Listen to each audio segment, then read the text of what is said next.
Make America Great Great, a guiding promise for an era of renaissance, affordable housing, stable jobs, and a future that won't worry our children. And it's strange, in a way, America is truly becoming great again. GDP is up, corporate profits are at record highs, and the stock market is ablaze with positive numbers. But at the same time, America is also great to the point where an increasing number of citizens are forced to live in an old RV parked in a Walmart lot. It's hard to believe that in the richest country on earth, full-time workers, nurses, truck drivers, retail employees, even those who have worked for 30, 40 years, are having to turn their cars into living rooms, bedrooms, kitchens, bathrooms, just to survive. The beautiful numbers on the statistical tables seem to be in stark contrast to what's happening outside the parking lot. America is painted in the colour of prosperity on the upper level. But on the lower level, thousands of families are falling through the widening cracks in the economy. In today's video, we'll delve into how America is quietly being transformed by the RV homelessness wave, why millions are being pushed out of the housing market, and whether what's happening is the beginning of a Great Depression-esque crisis version 2.0. Once upon a time, RVs represented cross-country trips, leisurely retirement, and the hit-the-road feeling that Americans have always considered the ultimate definition of freedom. But now, that symbol has taken a completely opposite turn. It has become the final refuge for hundreds of thousands of people who have lost their homes. In the past, RVs were a symbol of being able to go wherever you wanted. And today, the RV has once again become a symbol of having nowhere else to go. In those old cars, living space was cramped to the point of suffocation. The back seat became a bed, the trunk turned into a kitchen, plastic bottles became toilets, and public restrooms or rivers and lakes served as the only bathing places. Everything, from privacy and a sense of security to personal dignity, is compressed within a few square meters of metal. If the American dream used to be a family living in a 60-80 square meter apartment, now their entire lives are crammed into an area equivalent to a supermarket dressing room. What drove them into the car wasn't a love of wandering, but a cold calculation of modern life. When rent soared to $2,300 per month, workers realized that if they tried to pay for another year, they would have nothing left, no land, no savings, no way out. With a common income of only about $3,800 per month after taxes, that rent swallowed up over 2/3 of the income. Simply put, like an 8-slice pizza, they worked all month. But when it was time to eat, the landlord took away 6 slices. The rest was just 2 thin pieces for them and their family, a number that couldn't be divided enough to satisfy anyone. This phenomenon is no longer just a coastal story for California or New York. The long lines of RVs in Arizona, Colorado, and Montana show that it has become a new face of the nationwide housing crisis. And as the phenomenon spreads, the legal framework makes life on the road even more precarious. Sleeping in a vehicle is fined, parking for over 72 hours results in towing, and parking in the wrong area leads to eviction. Those families became permanent temporary residents, always moving, always hiding, never allowed to stand still. Just one time falling asleep and parking overtime could cause them to lose their last roof, forcing them to set up tents on the street and live as visible homeless people. The consequences are not just the loss of homes, but the loss of roots. They lose the stability that is the foundation for building any future. They lose the ability to plan. And they lose the sense that they belong anywhere in the very country they once helped build. Freedom used to be a verb, an action, a feeling that could be grasped. And today, for many, freedom has become a luxury dream beyond reach. And it is here that America's silent transformation begins to become most apparent. When a symbol of middle-class freedom is turned into an impromptu roof, one is forced to ask, is this the first sign that the American economy has derailed from the track that kept it stable for decades? If so, then the RV is just a symptom. And to understand the root cause of this tragedy, we must look at the widening gap between income and the cost of living, a gap that is pushing millions of Americans into those cold, four-wheeled homes. For many years, American incomes have seemed stuck in a quiet trough. The average salary was around $59,000 per year before taxes, leaving only about $3,800 per month to take home, which was enough for a small family to live comfortably in the 1980s and 90s. But today, that number feels like an old sweater that shrunk after a hot wash. It's still the same sweater from years ago, but it no longer fits the body of my current life. And in a country that believes hard work brings abundance, the fact that wages have remained stagnant for so long creates a lingering sense of disorientation. On the contrary, house prices escalated like an elevator shooting from the 5th floor straight to the 50th. In many cities, the average apartment rent has exceeded $2,100 per month, meaning over half of a worker's income disappears after just one transfer. That feeling is like you just got paid, and you only had a fleeting glance at the number in your account before it was sucked dry in exchange for a roof that didn't bring stability, just a place to stay. Truck drivers, a profession that has been considered stable for decades, share that their income remains around $4,000 per month and hasn't increased in years. But the rent kept creeping up with each cycle, as if an invisible hand were slowly pushing him out of the stable life he had tried so hard to maintain through hard work. At some point, he realized a cruel truth. Living right in his truck was sometimes cheaper than renting an apartment. In California, after just one lease renewal, the rent for a one-bedroom apartment can jump from $100 to $1,300, not including parking fees, utilities, or insurance. Meanwhile, an old house built in the 1950s in that area is being sold for over $700,000 USD, as if the entire city has simultaneously switched to a new price list, while people's salaries remain stuck in another era. And the story isn't just about housing costs. Food, gasoline, insurance, services, everything is increasing. Many people have stable jobs but still feel like they're running on a treadmill. No matter how fast they go, the scenery around them just keeps receding into the distance. It was the combination of skyrocketing house prices and stagnant wages that pushed millions of people into a terrifying grey area. They can no longer afford to live in a proper apartment, but they are also not poor enough to qualify for assistance. And so, they drifted between weekly motels, lived in their cars, or found temporary shelter in spaces that previous generations never imagined.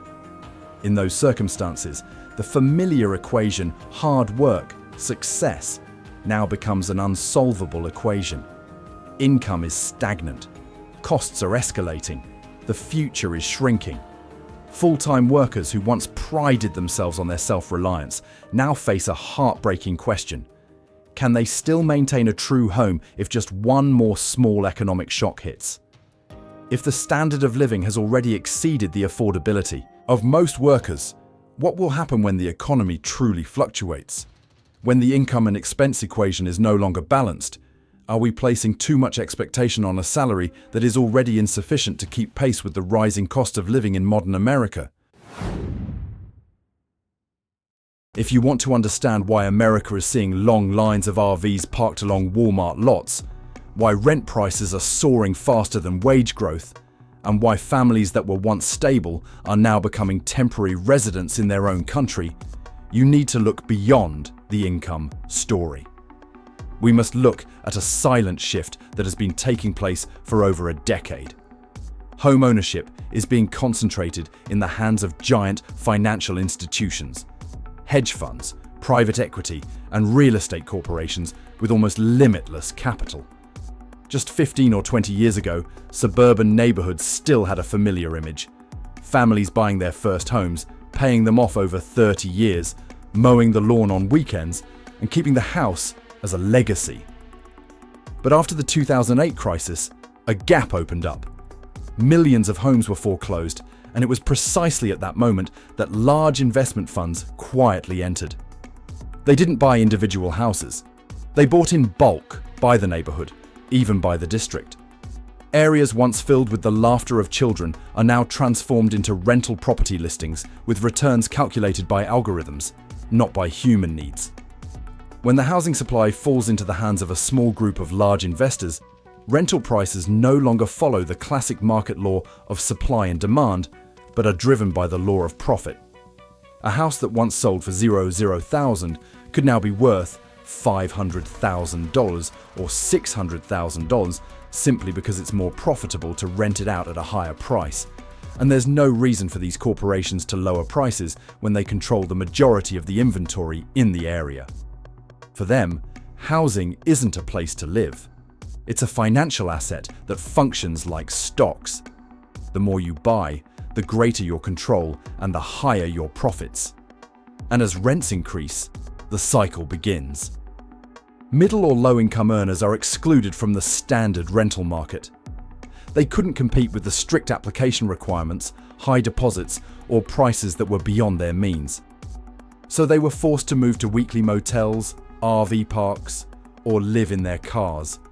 Options that just a generation ago would have been considered impossible.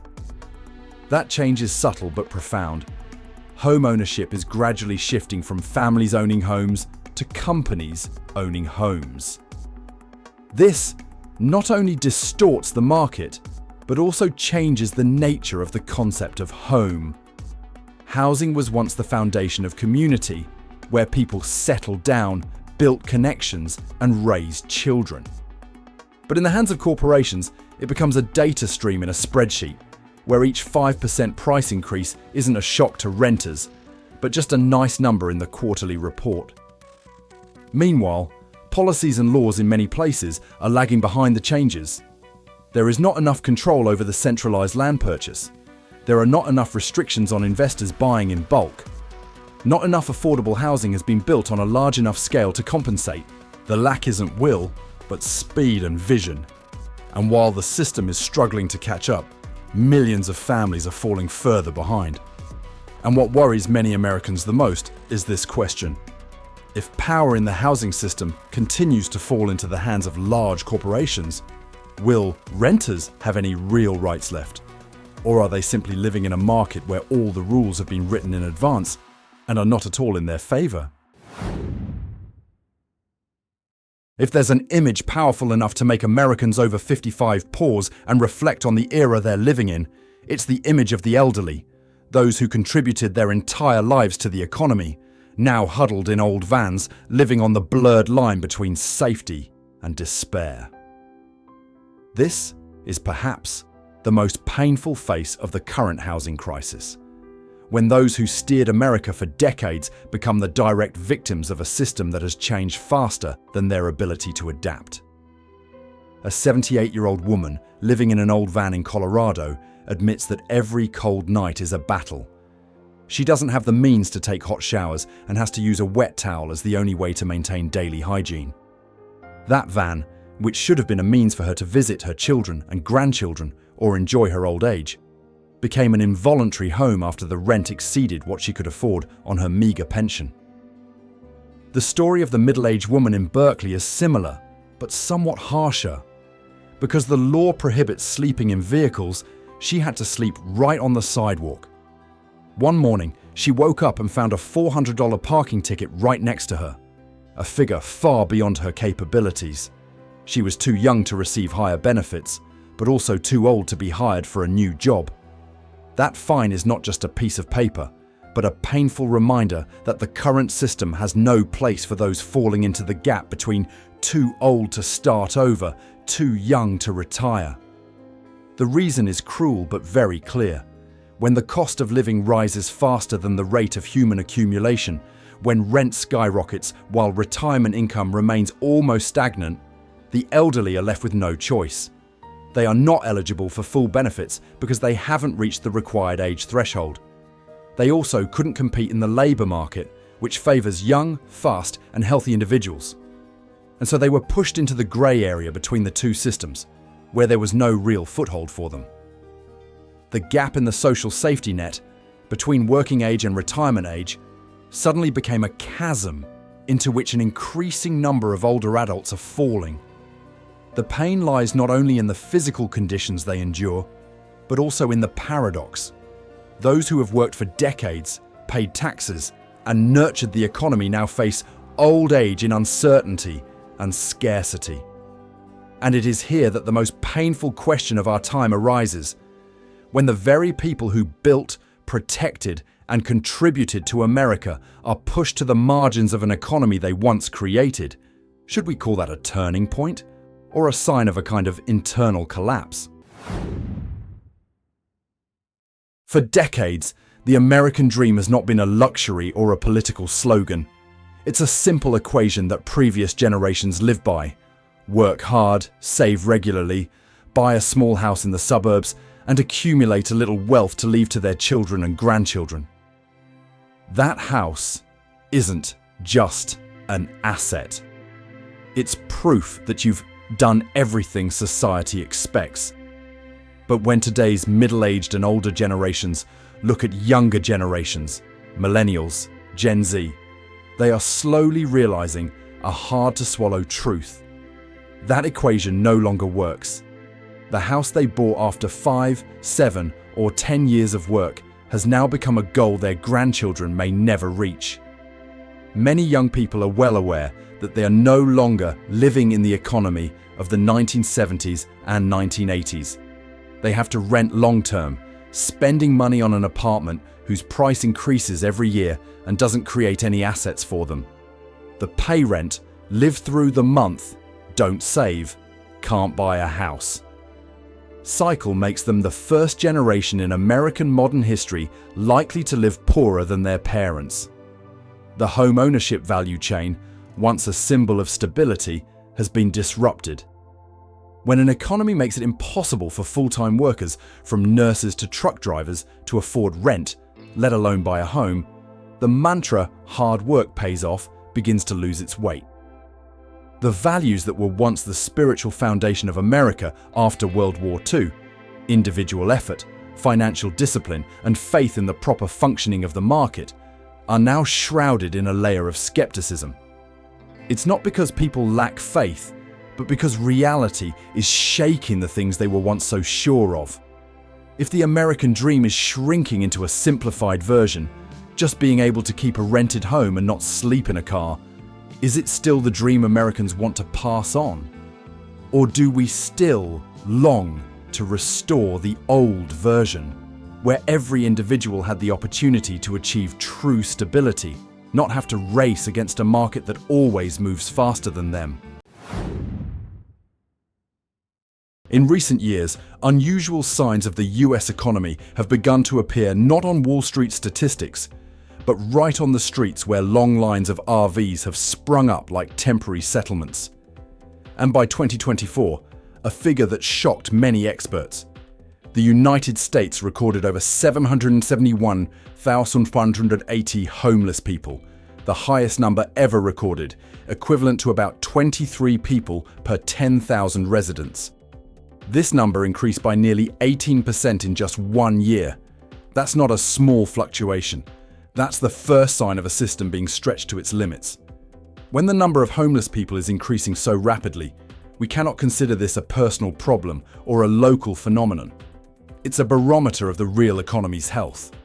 If wages remain stagnant, housing costs rise sharply, land and property ownership shifts into the hands of financial corporations, and the cost of living far exceeds average income, then the American economic structure is inadvertently creating worrying similarities to what happened before the Great Depression.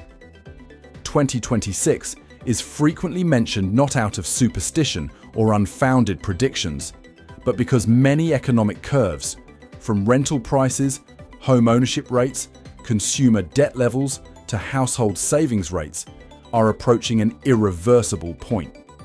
If that trend continues, in just 2 more years, America could cross a threshold from which it would be very difficult to return. An economy where workers are no longer able to live in the very nation they built. What analysts are concerned about is not just a larger homelessness crisis, but a chain of effects. Declining confidence, a sharp drop in consumption, increased social unrest, and ultimately the breakdown of economic structures that rely on the purchasing power and stability of the middle class. A Great Depression doesn't necessarily stem from bank failures. Sometimes it arises when millions of people can no longer afford to rent homes, buy food, or maintain a minimum standard of living. The 2026 milestone in this way is like a question hanging before the entire nation. If there are no fundamental changes from now on, will what happens next still be considered impossible? Or will it have become very likely? And if we are truly living in a pre-crisis period, is there still enough time to change course? When looking at the long lines of RVs parked along the lots, the people sleeping in their cars outside the supermarket, or the empty $500,000 homes while thousands are unable to afford a room, perhaps many Americans over 55 will feel a sense of familiarity.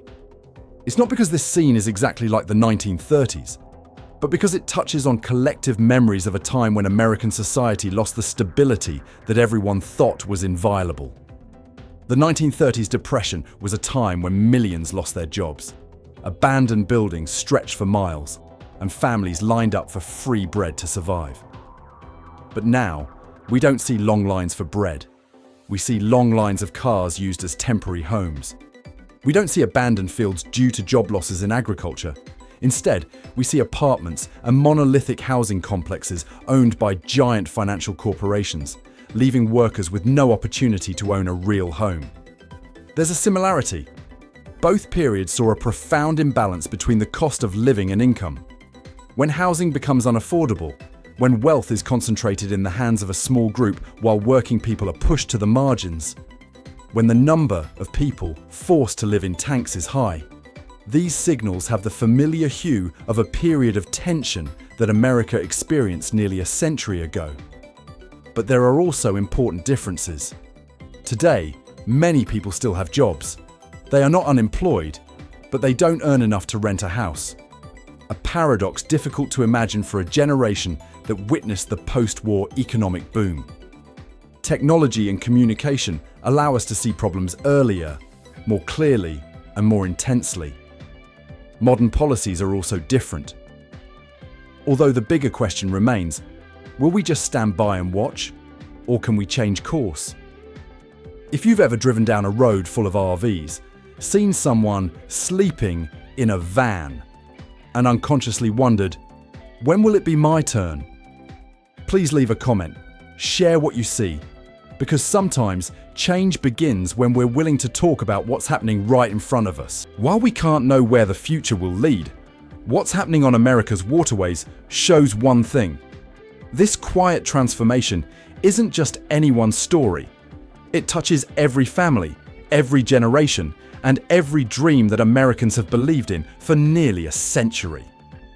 If 2026 truly becomes a milestone, our greatest hope lies not in predicting the future correctly, but in being ready to face it with open eyes and a spirit willing to change.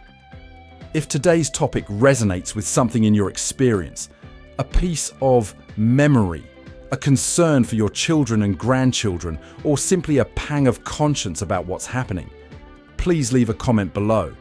Share this video if you believe that stories like this need to be heard. And if you want to continue joining us on these journeys to explore America from a deeper perspective, please like, subscribe, and turn on notifications. The more people who observe together, the greater our opportunity to understand each other and find a direction for the future. This video is social analysis, information, and commentary based on public data, reputable reports, and recorded real-life stories. The content is not intended to accuse any individual, organization, or group, and does not constitute financial, legal, or policy advice.